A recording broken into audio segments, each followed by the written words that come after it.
till I can't no more. I got the horses in the back, horse stock is attached. Welcome to IMS। आज हम जो topic पढ़ने जा रहे हैं वो है lateral loads by cantilever method. ये स्ट्रक्चर एनालिसिस की 5th यूनिट का सेकंड टॉपिक है हमारे पास, कैंटिलीवर मेथड। अभी कैंटिलीवर मेथड में होता क्या है भाई, कैंटिलीवर मेथड में ऐसा होता है कि भाई मल्टी स्टोरी बिल्डिंग होती है ना। ये एक बिल्डिंग या फ्रेम आप कुछ भी समझ लो, ये एक मल्टी स्टोरी होता है भाई। 2 फ्लोर कम से कम तो 2 इसमें फ्लोर्स तो है, 2 स्टोरी तो इसमें होती है। हमारे पोर्टल मेथड में ऐसा था कि भाई इसमें हम लोड लगा के इन सब में हम कॉलम में हम एक्सियल फोर्स निकाल देते थे, हमारा ये था। लेकिन इस कैंटिलीवर मेथड में ऐसा होता है कि भाई हम जो इसमें जो लोड लगता है उसकी वजह से इन सब के अंदर जो शेयर आएगा, फिर शेयर का जो मोमेंट है और इन सब का जो एक्सियल फोर्सेस है वो भी हम सारा ऐसे निकालेंगे। सेम चीज़ है एक तरह से। ये मेथड थोड़ा लेंदी है पर इजी है। लेंदी इसलिए है कि भाई जो हमारे पास जो मेथड एक ही जो हमारी वैल्यूज़ हैं या फिर जो एक ही तरीका है वो हमारे बार बार काम आ रहा है, और वो एक ही तरीका बार बार काम आने की वजह से ये ईजी है। हमें सबसे पहले हमें क्या करना पड़ता है, इसमें 5 स्टेप्स होती हैं। इसमें 5 स्टेप्स ऐसे होती है कि लोकेशन ऑफ, सबसे पहले होता है लोकेशन ऑफ सेंट्रोइडल एक्सेस। हमें सबसे पहले निकालना पड़ता है सेंट्रोइडल एक्सेस, ये एक्सेस हमें निकालना पड़ता है सबसे पहले। ओके, अब ये सेंट्रोइडल एक्सेस के बेस पे अब ये क्वेश्चंस होंगे इसमें, है ना। अब axial forces in column, first story भाई ये इस स्टोरी में जो ये फर्स्ट स्टोरी EI कॉलम है, FG ये जो कॉलम्स हैं इनके ऊपर पहले हम निकालेंगे फोर्सेस और फिर बाद में निकालेंगे सेकंड स्टोरी से फोर्सेस। जो ये स्टोरी पे जो फोर्सेस लग रहे हैं हम वो निकालेंगे। ये हमारे हो गए 3 स्टेप्स हो गए। 4th स्टेप हमारे पास है share at the end of beam. भाई ये जो बीम है, जो ये जो EF जो बीम है, इनकी जो एंड पे जो हमारे पास जो शेयर फोर्स आ रहा है ना, इनकी एंड्स पे उन पे हम निकालेंगे, यहाँ पे एक्स शेयर फोर्स निकालेंगे। और जो शेयर फोर्स जो लग रहा है, जो हम बेंडिंग मोमेंट एट वो तो moment at the end of beam निकालेंगे, है फिर लास्ट हमारा है।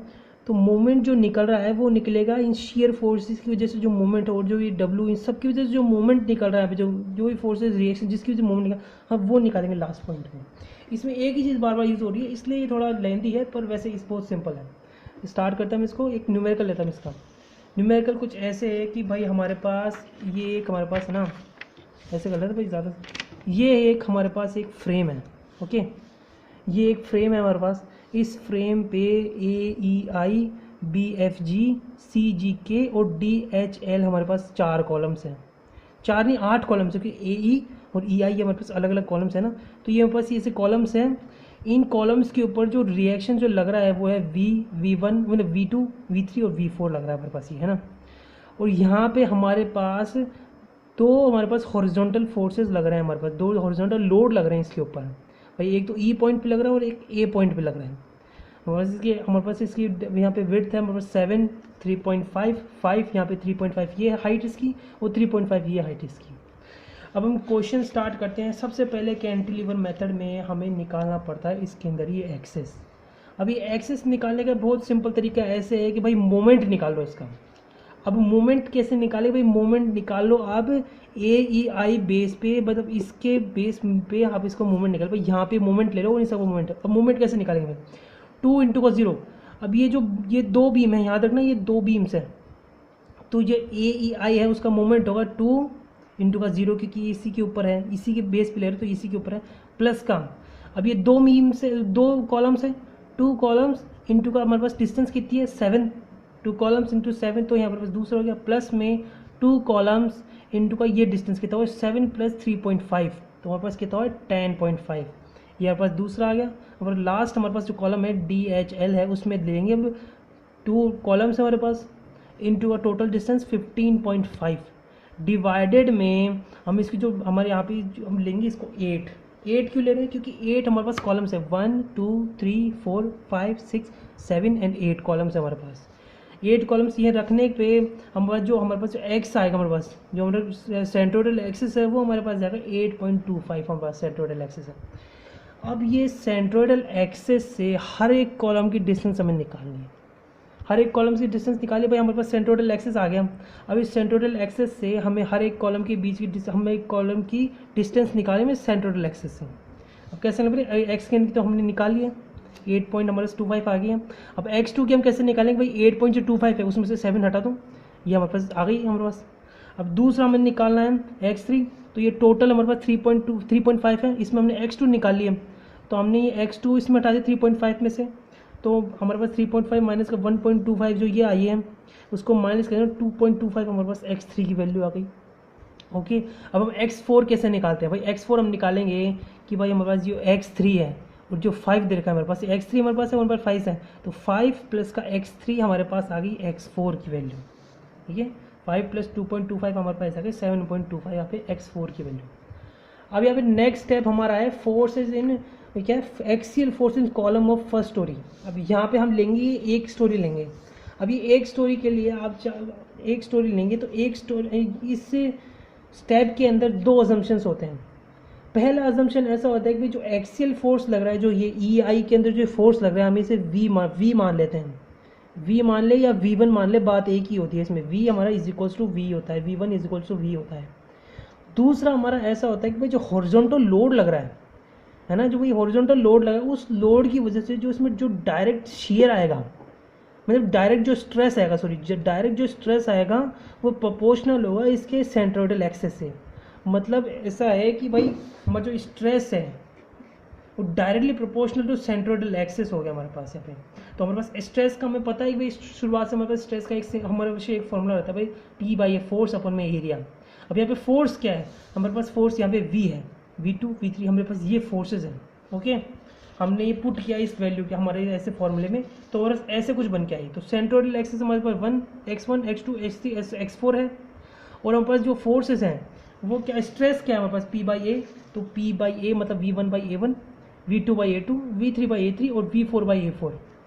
फोर्स अपॉन में एरिया, देख लीजिए, फोर्स अपॉन में एरिया है, तो फोर्स अपॉन में इसका एरिया, फोर्स अपॉन में इसका एरिया, फोर्स इसका एरिया, फोर्स इसका एरिया, ऐसे है।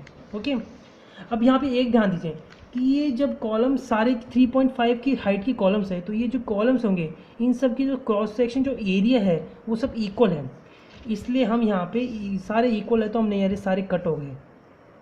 यहाँ पे सिर्फ एरिया इज इक्वल है, एरिया इक्वल है यहाँ पे, और कुछ इक्वल नहीं। यहाँ पे जैसे V1 अपॉन में x1 का रेशियो इक्वल है, यहाँ पे V2 अपॉन में x2 का रेशियो के बराबर। यहाँ पे कोई वैल्यू, मतलब एक सिंगल वैल्यू इक्वल नहीं है, यहाँ पे रेशियो इक्वल है, इसलिए हमारे पास ये हमने इक्वल ले लिया। ओके, अब इस हमारे पास ये एक इक्वेशन बन गई हमारे पास। अब इस इक्वेशन बेस पे हम V2 V3 और V4 की वैल्यू निकालेंगे। ओके, हम V बेस पे कैसे लगे, V इज इक्वल्स टू का हम पहले ये पार्ट लेंगे, मैंने ये फर्स्ट पार्ट लेंगे। अब फर्स्ट पार्ट से हमारे पास V2 की वैल्यू हम निकालेंगे। भाई हमारे पास x तो निकल ही गया, हमारे पास x1 भी निकल गया, हमारे पास x2 भी निकल गया, देख लीजिए, हमारे पास x1 निकल गया, हमारे पास x2 भी निकल गया हमारे पास। अभी हमारे पास ये निकल गया, अब हम पुट करेंगे। अब हम निकाले भाई, हमारे पास x2 की वैल्यू निकाली हमने, इस x1 की हमारे पास, x2 की है हमारे पास। अब हमारे पास V की नहीं है, तो हमने यहाँ पे x1 x2 की वैल्यू करके हमने इसको डिवाइड कर दिया, तो हमारे पास आया 0.1515 V। बस V की वैल्यू आई 0.1515 V। अब हम इसको नीचे ले, वो कैसे करते हैं भाई, जब एक चीज़ और लेते हैं भाई, जैसे हम जो सेंट्रोइडल एक्सेस जो हमारा होता है, हम ये सेंट्रोइडल एक्सेस इसको बैलेंस करने के लिए होता है भाई। सेंट्रोइडल एक्सेस के जो राइट हैंड साइड जो भी कॉलम्स में जो फोर्सेज होंगे ना, वो अपवर्ड लगेंगे।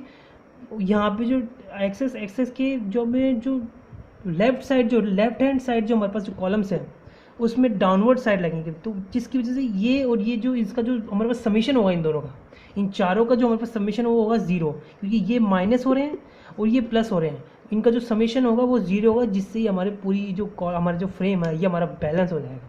ऐसे है, तो हमने यहाँ पे देख लिया, हमारे centroidal axis divide the structure and the loads to balance the structure. Okay, यहाँ पे बैलेंस करने के लिए स्ट्रक्चर को दो पार्ट में कर देती है हमारे पास। इससे अब हमने निकाली, हमने V3 की वैल्यू निकालेंगे भाई, जैसे V1 बाई से हम V3 की वैल्यू निकालेंगे, फिर इसको हटा के हम V4 की वैल्यू निकालें, तो हमारे पास V3 और V4 ये अपवर्ड वैल्यू, ये पॉजिटिव में आ गई और ये नेगेटिव में आ गई। ओके, ऐसे आई है। अब हम अब इसमें एक निकालते हैं कि भाई हमारा जो कॉन्ट्रा फ्रैक्चर पॉइंट है, वो हमें पता है कॉन्ट्रा फ्रैक्चर पॉइंट हमेशा मिड में लगता है, एक बीम के मिड में लगेगा इसके अंदर। अब मिड में लगेगा अब हमें जो नेक्स्ट स्टेप है उसके अंदर हमें V की वैल्यू निकाल लिया। V की वैल्यू कैसे निकाले, हम जो ये नहीं है क्या कॉन्ट्रा फ्लैक्चर पॉइंट, इस बेस पे इस फर्स्ट स्टोरी के लिए हम मोमेंट करेंगे। तो अब इस पॉइंट को हम कह लेते हैं N। ओके, इस N पॉइंट पे हम इसका जितने भी फोर्सेस लग रहे हैं उन सब का मोमेंट निकालेंगे। अब याद रखिए मोमेंट कैसे निकलता है भाई, फोर्स इनटू का परपेंडिकुलर डिस्टेंस। हमेशा पता है भाई चाहे कितना ही 200, क्योंकि यहाँ पे तो कोई असर नहीं देखा है भाई, मोमेंट यहाँ तो नहीं हो रहा, मोमेंट इस पे हो रहा है क्योंकि ये मोमेंट जाके ऐसे हो रहा है यूँ, तो ये मोमेंट इस पे हो रहा था 1.75 यहाँ पे आएगा हमारे पास। ओके, ये आ गया 180 1.75। अब यहाँ पे एक और हॉरिजॉन्टल फोर्स लगा 120 किलो न्यूटन। अब ये 120 किलो न्यूटन भी इस पर फोर्स लगा भाई, ऐसा तो है नहीं कि भाई हमने इस स्टोरी को हम अलग ही कर देंगे, ये स्टोरी तो है ही सही इसका। तो 120 किलो न्यूटन का जो हमारे पास जो शेयर है, मतलब जो मोमेंट है वो भी हमारे पास इस पॉइंट पे करेगा। तो 120 इंटू का 3.5 ये हो गया, 3.5 प्लस में 1.75 ये टोटल हमारे पास डिस्टेंस आ गई। ओके, तो एंड बेस पे हमने 120 का मोमेंट निकाल लिया, हमारे पास आया ये 120 इंटू 3.5 प्लस 1.75। ओके, ये हमारे पास आ गया, दो हमारे पास आ गए, दोनों फोर्सेस के हमने मोमेंट निकाली। अब हम निकालेंगे ये जो V1 V3 V4 सबका निकालेंगे। अब ये भी कर भाई दिस परपेंडिकुलर डिस्टेंस, ये नेगेटिव में जा रहा है और ये पॉजिटिव में जा रहा है, तो नेगेटिव लेंगे भाई, V नेगेटिव लेंगे हम, V इंटू का 15.5 दूसरा लेंगे V2 इंटू का यहाँ पे हमारे लेंगे, देखो हमारे 8.5, फिर V3 लेंगे हम यहाँ पे सेम ये, और ऐसे करके हम V4 ले लेंगे। अब यहाँ से हमारे पास सबकी वैल्यू हमारे पास कैसे निकाली थी हमने, V पे निकाली थी, यहाँ पे V, इससे हमारे पास जो V की वैल्यू आ गई हमारे पास V की वैल्यू क्या है 61.24 किलो न्यूटन डाउनवर्ड साइड, क्योंकि डाउनवर्ड है ये बैलेंस करने के लिए, यहाँ पे अपवर्ड है डाउनवर्ड, तो यहाँ पे डाउनवर्ड साइड में यहाँ पे वैल्यू आ गई हमारे पास V की। अब हमारे पास V की वैल्यू आ गई है, अब हम नेक्स्ट स्टेप चलेंगे भाई, हम V की वैल्यू आ गई है, V की वैल्यू को हम इन चीज़ों में पुट कर देंगे, जहाँ पे V है ना, यहाँ पे हम जगह पे पुट कर देंगे, तो हमारे पास V2 V3 और V4 की वैल्यू आ जाएगी हमारे पास ये, हो गई। अब ये V2 नेगेटिव है, ये भी नेगेटिव है क्योंकि डाउनवर्ड से जा रहा है, क्योंकि नेगेटिव लेंगे हम तो भाई डाउनवर्ड से जा रहे हैं तो नेगेटिव, यहाँ पे फिर V3 अपवर्ड हो रहा है, पॉजिटिव देख लीजिए, नेगेटिव पॉजिटिव। अब हम चेक करते हैं इसको भाई, अब हम चेक करते हैं कि भाई इनका जो समीशन होगा, ये जो V1 मतलब V1 V2 V3 और V4 का जो हमारा समीशन होगा वो हमारा 0 होना चाहिए भाई, 0 हो गया तभी तो वहाँ पे वो हमारा बैलेंस होगा, ठीक है। अब ये हमारा हो गया फर्स्ट स्टोरी के लिए, हमारा एक्सेल कॉलम में हमारे पास फोर्सेस निकल रहे हैं। अब हम सेकंड स्टोरी के लिए हम सेम चीज़ करेंगे, वो बताया था सिंपल है पर एक ही चीज़ को बार बार करना पड़ता है। अब यहाँ पे एक हल्का सा चेंज है भाई, यहाँ पे ना जो EI जो कॉलम थी ना उसकी जगह हम ये कॉलम लेंगे, AE कॉलम लेंगे। अब सेकंड स्टोरी है तो AE कॉलम लेनी पड़ेगी, BF लेनी, CG और ऐसे लेने की। तो यहाँ पे जो V1 लग रहा था, V या V1 लग रहा था, उसकी जगह यहाँ पे जो लगेगा वो V डैश लगेगा, V1 डैश लगेगा, कुछ भी कर सकते हम। यहाँ पे लगेगा V2 डैश, ये V3 डैश और ये V4 डैश। ओके, यहाँ पे देख लिया हमारे पास ये आ गया। अब हम सिमिलर तरीके से जैसे हमने यहाँ निकाले थे भाई, क्रॉस सेक्शन बराबर होते हैं, क्रॉस सेक्शन से ये निकाला तो यहाँ पे डैश डैश डैश लग जाएगा, बस और कुछ नहीं है। इससे हमने वापस से हमने वैल्यू निकाली V2 की, V3 की और V4 डैश की, मतलब हमने वैल्यू निकाली, हमने यहाँ पे हमने इस कॉलम्स की वैल्यू निकाली, हमने इस कॉलम की हमने वैल्यू निकाली, एक्सियल फोर्स निकाला हमने इस कॉलम का, तो हमारे पास ये हमारे पास 3 इक्वेशंस आ गई।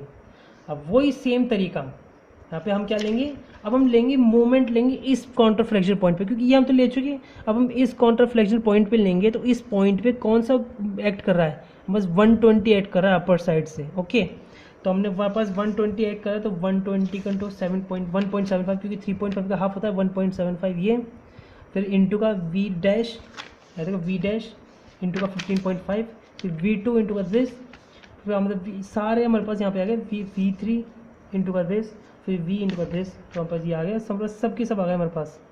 अब यहाँ पे ये 0 हो जाएगा तो भाई इसको हटा देंगे, ठीक है। अब यहाँ से हमारे पास V डैश की वैल्यू आ गई 13.6, हमारे पास V डैश की वैल्यू आई नेगेटिव में। ओके, ये नेगेटिव आ गया, इसको V1 की वैल्यू को हम पुट करेंगे यहाँ पे, जो हमने इक्वेशंस निकाले ना V2 V3 और V4 की इक्वेशंस डैश के अंदर, ये V1 डैश, ये V2 dash, V3 dash, V4 dash, इसके हम वैल्यू डालेंगे इनके अंदर, तो हमारे पास सबकी वैल्यू हो जाएगा, ये नेगेटिव, ये पॉजिटिव, ये पॉजिटिव। अब सबका सब हम यहाँ पे समेशन करेंगे, सबका समेशन करेंगे तो हमारे पास आएगा 0, तो मतलब यहाँ पे हमारे ओके है, यहाँ पे हमारे मतलब कॉलम हमारा यहाँ पे वो है हमारे पास, बैलेंस है कॉलम और सबके जो फोर्सेज हैं वो इक्वल करके हमारे पास 0 आ रहा है। यहाँ तक आपका क्वेश्चन अगर 0 आ जाए भाई, ये 2 पॉइंट पर अगर 0 आ जाए तो भाई आपके कम 70% मार्क्स, आपके 50 से ऊपर मार्क्स हमारे पक्के होते हैं भाई इस क्वेश्चन के अंदर। हमारे पास एक स्टेप दो स्टेप बचते हैं हमारे पास, सिंपल स्टेप्स बचते हैं भाई हमारे। एक तो share at the end of beam होता है और एक moment at the end of beam. अब भाई share at the end of beam का समझे क्या भाई, समझे ऐसे है कि भाई सपोज कीजिए हैं भाई, सपोज कर लो भाई ये हमारे पास एक बीम है ना, ये हमारा स्ट्रक्चर है। इस स्ट्रक्चर पे जैसे हमारे पास ये बस ई एफ जी एच हमारे पास ये है ना, देख लो हमारे पास ये ई एफ और ये जी एच होता है, ई एफ जी एच ये होता है। तो ये ई एफ हो गया, ये एफ जी हो गया और ये जी एच हो गया। अब यहाँ पे ये है हमारा एफ डैश और ये हमारा मतलब यहाँ पे ये हमारा वी डैश और ये हमारा वी। तो यहाँ पे वी और वी डैश हमारा जब फोर्स लग रहा है तो वी और वी डैश यहाँ पे कैंसिल आउट करेगा। यहाँ पे वी डैश माइनस का वी करेंगे यहाँ पे इस एंड पे, शेयर मतलब यहाँ पे शेयर ही होता है जैसे ये। तो शेयर करेंगे तो हमारे पास वैल्यू आएगी हमारे पास माइनस का 47.63, माइनस का 47.63 वहाँ पे वैल्यू आई। मतलब यहाँ पे ये जीरो नहीं हो रहा, यहाँ पे जो वैल्यू आ रही है वो आ रही है माइनस में आ रही है। तो इसका जो मतलब जो शेयर आया वो आगे ट्रांसफ़र होएगा इधर। क्यों होगा? क्योंकि यहाँ अगर जीरो होती ना तो यहाँ पे कैंसिल आउट हो जाती, लेकिन यहाँ पे जीरो नहीं हुई तो इसका जो ये फोर्स है यहाँ पे आगे ट्रांसफ़र हो जाएगा। तो यहाँ पे जो यहाँ ट्रांसफ़र हुआ वो होगा माइनस का 47.63। अब ये तो हो गया ये जो इस पे लग रहा है। अब इस पॉइंट के ऊपर ये फोर्स के साथ साथ इस पे यहाँ पे लग रहा है भाई V2 डैश और यहाँ पे V2। तो ये V2 डैश V2 ये तो लग रहा ही है, और प्लस में यहाँ पे जो एक और लग रहा है फोर्स वो लग रहा है हमारे पास माइनस का 47.63 ये लग रहा है।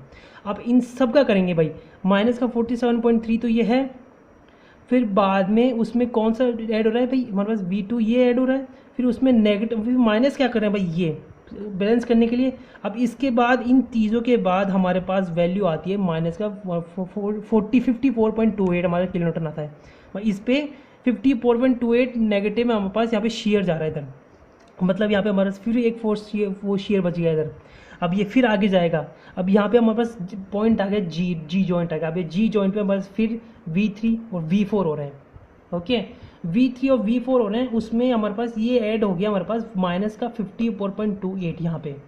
अब ये करेंगे तो इनका जो हमारे पास आएगा वो 41.29 आएगा, वो हमारे पास यहाँ पे हो जाएगा। और ये हमारे पास आ गए 3 जॉइंट्स के अंदर हमारे पास शेयर फोर्स आ गई, ये एंड बीम, ये बीम का ये एंड, फिर बीम का दिस एंड, फिर बीम का दिस एंड। तो ये हमारे पास एंड ऑफ बीम पे हमारे पास शेयर आ गए। अब शेयर आ गए। अब ये शेयर की वजह से, अब यहाँ पे शेयर की वजह से भाई, शेयर की वजह से ऊपर नीचे हो रहा है ना, मैंने बताया भाई एक्स्ट्रा फोर्स लग रहा है ऊपर भाई, जो बच जाता है वो यहाँ पे और लगता है, फिर ऊपर से नीचे और लग रहा है। तो अब वो उसका मोमेंट लेंगे जो हमारे पास बच गया, वजह से हमारे पास जी ओ जॉइंट जो ई है इसके अंदर हमारे पास बचा है माइनस का 47.63 बचा। अब यहाँ इस फर्स्ट फ्लोर पे अब निकालेंगे, फर्स्ट फ्लोर पे ई पॉइंट पे। अब फर्स्ट फ्लोर पे निकाला हमने। अब यहाँ पे सेकंड भी ऐसे ही है, सेम टू सेम भाई। यहाँ पे सेकंड ऐसे कैसे कि भाई यहाँ पे वी जो होगा ना वो वी और वी डैश की वजह से होगा भाई। जो वी होगा वही वी डैश होगा, कि यहाँ पे ऊपर कुछ और लग रहा नहीं है। तो हमारे पास यहाँ क्या है माइनस का 13.6 किलोमीटर हमारे पास आ गया। हमारे पास बी पॉइंट पे जाएंगे हम। बी पॉइंट पे नीचे लग रहा है, यहाँ पे एक फोर्स लग रहा है, एक ही फोर्स लग रहा है। और यहाँ पे जो रेस्ट आ रहा है, जो रेस्ट मतलब यहाँ पे जो 13.5 जो बचा हुआ है वो आगे जा रहा है। और यहाँ पे ये जो V2 लग रहा है उससे नेगेटिव काट देगा भाई, 15.63 हमारे पास 67 हमारे पास इस पॉइंट पे आ जाएगा। अब ये दो का जो हमारे पास शेयर फोर्स है वो इस पर भी एक्ट करेगा और इसका जो है वो है ही।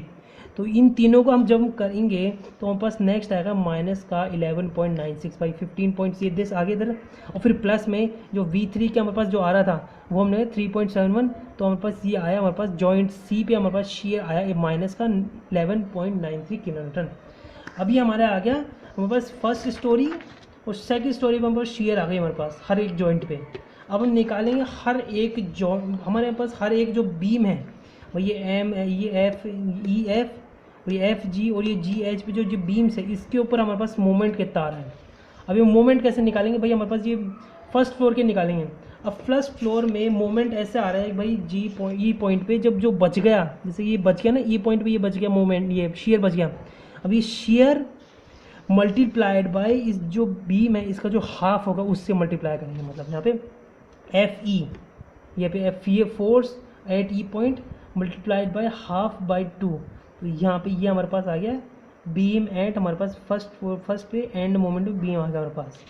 अब ये हमारे पास दिस हमारे पास मिड में आया यहाँ पे, है ना, ये हमारे पास ये मिड में आया, ये मिड में, तो यहाँ का इक्वल होगा इस दिस और दिस। ओके, अब हम नेक्स्ट पॉइंट पे जाएंगे, हम यहाँ पे लिखेंगे एफ और जी और एफ, ये दोनों एक ही है ना। तो यहाँ पे मिड पॉइंट में आएगा L/2, यहाँ पे L/2 क्या है 3.5 पे डिवाइड बाई 2। अब यहाँ पे एफ पे कौन सा लोड आ रहा है हमारे पास, माइनस का 54.28, तो माइनस का 54.28 इंटू का 3.5 डिवाइड बाई 2, ये 96 हमारे पास आ गया इस एफ पे मोमेंट। ओके, क्योंकि हम बता भी है ना। अब हमारा आता है GH और HG, हमारे पास ये दोनों का आता है, तो हम निकालेंगे भाई GH और HG। FG हमारे पास FG कितना है, G पॉइंट पे जॉइंट शेयर कितना है 41.29 हमारे पास आया, उसको हम पुट करेंगे इधर। अब इस हमारे पास आएगा 55/2 की भाई ये हाफ है इसका, 5/2 करेंगे तो 104.65 किलोमीटर हमारे पास यहाँ पे आता है मोमेंट। ओके, अब हम यहाँ करते हैं सेकंड फ्लोर के लिए। हमारे पास फर्स्ट फ्लोर के लिए हमारे पास जो जॉइंट्स आ गए, इस पर हमने मोमेंट निकाले बीम के अंदर। अब सेकंड फ्लोर पे जो मोमेंट होगा वो भी निकालेंगे हम। अब यहाँ पे हमारे पास देख लो सबकी वैल्यू आ गई हमारे पास ये सब वैल्यू हमने बस पुट की है यहाँ पे। फिर MA AB BC और CD निकालेंगे हम। तो MAB हमें AB और BA क्या होगा हमारे पास, यहाँ पे जो आ रहा है 13.68 इंटू का इसका लेंथ का हाफ। अब यहाँ पे 13.6 इंटू 7/2 हमारे पास आ गया 47.64 हमारे पास आ गया इस बीम के अंदर मोमेंट शेयर फोर्स की वजह से। ओके, अब MBC यहाँ पे FB, ये हमारे से FB आएगा फोर्स इन, ये हमारे बी जॉइंट पे जो फोर्स है वो मल्टीप्लाइड बाय जो इसका हाफ है हमारे पास, डिस्टेंस हाफ है। ये भाई जो हाफ डिस्टेंस क्यों भाई, यहाँ पे जो हाफ डिस्टेंस लेंगे तो बराबर होगा इक्वल, ठीक है। तो F2 इसलिए इक्वल होगा भाई 15.67 हमारे पास यहाँ आया multiply by 3/5 divided by 2, 27.42 kilometre हमारे पास यहाँ आ गया स्टेप 5, यहाँ पे हमारे पास आ गया मोमेंट इसके ऊपर, ठीक है। अब हमारे पास आया MCD और DC, सेम चीज़ यहाँ पे जो आया इसको मल्टीप्लाई करेंगे, इसके जो 5 है इसकी जो बीम है मल्टीप्लाई बाय डिवाइड बाई 2 कर देंगे, ये 29.9 किलोमीटर हमारे पास ये आ गया हमारे पास। ओके, ये हमारा होता है, ये इससे हमारा मोमेंट निकल गया। अब हमने शेयर से हमारा मोमेंट निकला भाई, शेयर निकाल दिया हमने, मोमेंट निकाल दिया। यहाँ पे हर स्टेप एक दूसरे के ऊपर डिपेंड है, लेकिन स्टेप बार बार रिपीट हो रही है क्वेश्चन के अंदर, इसलिए इजी है और लेंथी इसलिए कि भाई एक ही चीज़ को हमने दो बार, क्योंकि 2 स्टोरी है तो एक ही चीज़ को हम दो बार करने पड़ रही है हमको, ये चीज़ है। तो ये हमारा होता है कैंटिलीवर मेथड। यहाँ हमारा कैंटिलीवर मेथड खत्म हो गया। जो लेटरल लोड्स की वजह से जो फ्रेम के अंदर जो यहाँ पे जो भी आता है ना हमारे पास स्ट्रेस आता है या कोई भी रिजेक्शन, कुछ भी फोर्सेस जो बनते हैं वो हमें सॉल्व करने पड़ता है, भाई कैंटिलीवर मेथड सॉल्व होता है। ये हमारा कैंटिलीवर मेथड है। आज हमारा कैंटिलीवर मेथड खत्म हो गया। अब हमारे नेक्स्ट वीडियो के अंदर हम करेंगे tension coefficient method in space frame, जो हमारे ऐसे का लास्ट टॉपिक है, हमारे स्ट्रक्चर एनालिसिस 2 का हमारा जो लास्ट टॉपिक है टेंशन कोफिशिएंट, हम वो पिक करेंगे कल नेक्स्ट वीडियो के अंदर। Thank you very much. और अगर कोई भी प्रॉब्लम हो तो आप हमें कमेंट ज़रूर कीजिए और इसके जो नोट्स हैं, आपको जो नोट्स हैं और यहाँ पे कोई सी वीडियो के नोट्स हैं उनके आपके उस वीडियो के आपके लिंक में मिल जाएगा, डिस्क्रिप्शन में आपको लिंक मिल जाएगा। Thank you very much.